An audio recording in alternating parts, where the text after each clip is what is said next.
good morning, East Broadway. It's Dr. Vale again. I'm here with Emma and Henry. Can you say hello? Hi. Hi. Yes. I lost my tooth. Yes, Emma lost her first big front tooth last night, right? It was very exciting. It's actually my second tooth that I lost. So we were talking this weekend about how fast the weekend goes and how much we can't believe that it's Monday already. And I said to Emma and Henry, I said, in my school, one of the things that we do on Mondays is Mindful Monday. And Emma says, oh my goodness, that's so funny because we do that at our school too. And I thought, wow, that's really cool. If we hadn't been home together, we might not have realized that when I'm at work and when you're at school, we're doing the same thing on the same day. We're not even together. We're not even together. I thought that was really cool. So we thought today we would do a mindfulness exercise. We made mindfulness jars. And Henry, do you want to tell us what mindfulness is? Go ahead, why don't you tell us? Mindfulness is kind of like when you come in your body. Mm-hmm. And what else? When you're doing yoga. Yoga is a good example, right? So it's when we quiet our minds, we quiet our bodies. And when you're doing yoga with your whole family. Mm-hmm. Sometimes we do yoga as a family. Sometimes we do pajama yoga to calm down at night. But overall, it's just a good way of kind of quieting our minds, paying attention to only what's happening at that very moment in front of us, not worrying about all the things that are going to happen later that day, or not getting nervous or anxious about all the things that we have to do, right? And although lately it seems kind of strange because we haven't had a whole lot to do, right? Other than our schoolwork and working, we haven't been running around to gymnastics, we haven't been running around to karate, we've just been kind of home.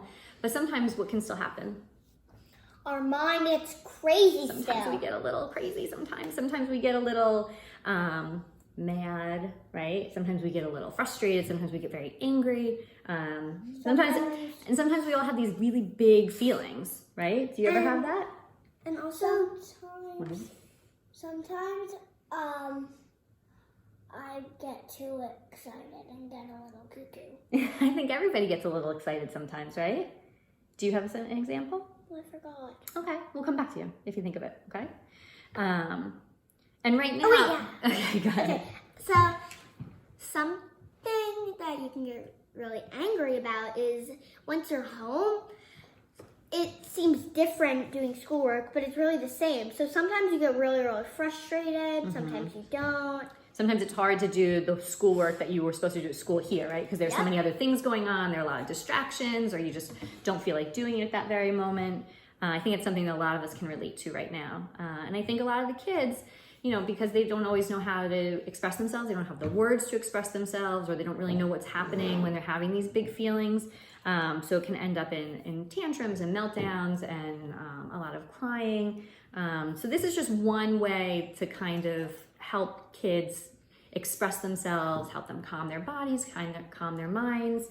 So the activity we planned today was mindfulness jars, right? So here's mine. So we made these mindfulness jars, and the purpose of the mindfulness jar, right? I didn't like the way mine turned out, so I just put like a little bit of blue in it, and then it turned it like this really cool color, and I put it like a little bit of glitter in it. It was like pink and purple. Right. So the mindfulness jar is a good visual way to have children understand what their bodies feel like when they're kind of at these very heightened emotional states. So when you shake it up, so there's water, glitter, and we put a little bit of glue in there. And some dye. And some food coloring. And so you mix that all together, and then we covered it and we shook, right? Okay, all of the glitter, when it's all around the jar, what is that supposed to express? It's supposed to express all your thoughts in the mind. Right, so I don't know, Emma has a better example of it that you can see probably from further away. Yeah, because this I actually... Go ahead. So I shake it up, and those are all your thoughts, the little things spinning around. So when we're feeling really angry or really frustrated or really anxious or nervous and all those thoughts are kind of pinging around in our heads, it can be hard to do what? It can be hard to think. Yeah, it can be hard to think. It can be hard to even hear yourself. Hear yourself think. It can be hard to talk about your feelings, right? And so when you're trying to do schoolwork, like for example, if you were trying to do schoolwork when you're like that, is it easy for you to focus on it?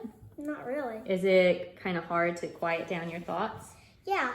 So the mindfulness jar, when you shake it, one of the things that you can do is you watch the glitter settle to the bottom.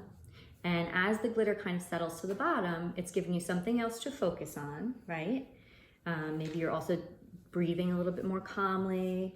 Maybe your thoughts are calming down. And then the glitter at the bottom is supposed to represent your thoughts when you're calm. And so you're able to focus better, you're able to do your schoolwork, you're able to communicate with others in a more clear way. And Yeah, let's let Emma go first because I think she had. Go ahead. And if you're still frustrated after that, then you can either add a lot more glitter to it, or you can shake it a lot more times. And you can add anything, you can add like any color you want. That's actually a really good point. That just because you do it once, you shake it up, if you still don't feel calm by the time it's at the bottom, you can keep shaking it up again until you are calm, right? Go ahead, Henry. Also, this is kind of what it looks like when you're showing your money. When you're slowing down, when your thoughts are slowing down a little bit. Yeah, you're right. So that's what it feels like. It feels like you're going in slower motion. I like that. So like I said, we just made these with, we had a couple mason jars around, we added water.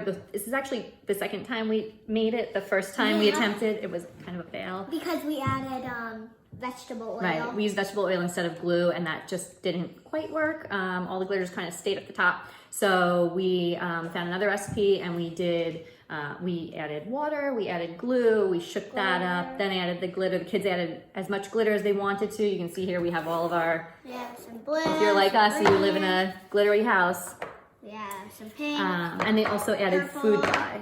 Gold. Then we had 4 colors of food dye. We had 2 yellow. Right. And the purpose really is to make it as personalized for you as you want. So your favorite colors, your favorite color glitter. You can even decorate the bottles after you're done. I will say that we haven't sealed these yet, either with a hot glue gun or duct tape or something, which is probably a good idea because they have been like leaking a little bit. Or double.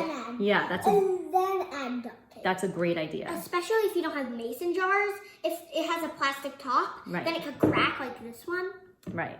But this is just kind of a fun activity that we thought it was a nice way to spend the afternoon doing an activity. It also gives us time to, as we were doing it, think about the things and the times that we would want to be using jars like these and when it would be very helpful, because I think, like I said before, I think a lot of the kids, I mean, we're all home, everyone's maybe not seeing each other, but I think we're all having shared experiences in terms of some challenges we've been having at home with remote learning and things like that. So, you know, I think this is a great way to spend your Mindful Monday. Maybe this is something that your family could do as an activity or something you can introduce to your child. And if you do end up making them, we would love to see, you know, what they end up looking like or what bottles you chose to do. Did you have one more thing you want to add? Yeah. So you can send pictures, and you can also be really angry if I know there's a virus going around, and you could be really angry that a lot of people are getting it, and some people that you know are getting it too, and you're really angry because of that. Ooh, that's a good point. That's a really good point. And I'm also thinking this too, you know, when we talk about how to explain to kids those big feelings they're having, Henry made his, the color didn't, like he said before, it didn't come out the exact way he wanted it to, but then we added in more food coloring and it ended up coming out like who? Like what superhero? Oh. It came out the color of Hulk, who we sometimes also use as an example of when we're feeling really upset and we say, are you turning into the Hulk now, or do you have to get back to Bruce Banner, right? So, like I said, these are just... Is the person who turns into. Right, yes, for all those people out there who aren't familiar with the Hulk. So this is, like I said, this was just a quick thing that we did today, something that we thought you guys would also maybe want to do for Mindful Monday. I'm sure a lot of you even have these jars already. I know my kids have come home with them, but if it's something that you've never seen or tried before, give it a try. It's fun to make, it's easy, you don't have to buy anything special for it, and it's a great way to help kids, visually understand them, what's happening emotionally, and also it's a great way to start learning self-regulation and how to calm down, okay? Like I said, you can also post pictures, and if you already have one, then you can always make another one. Yes, you can never have too many mindfulness jars, You right? can always look at the other one and see looks like made out of. Right. You can make different kinds too. And yeah. All right. So on that note, we're going to say goodbye for today. Have a great day. Have a great Mindful Monday, and we'll be talking to you guys soon. Yeah, bye, Miss Broadway. Bye. Bye, Broadway!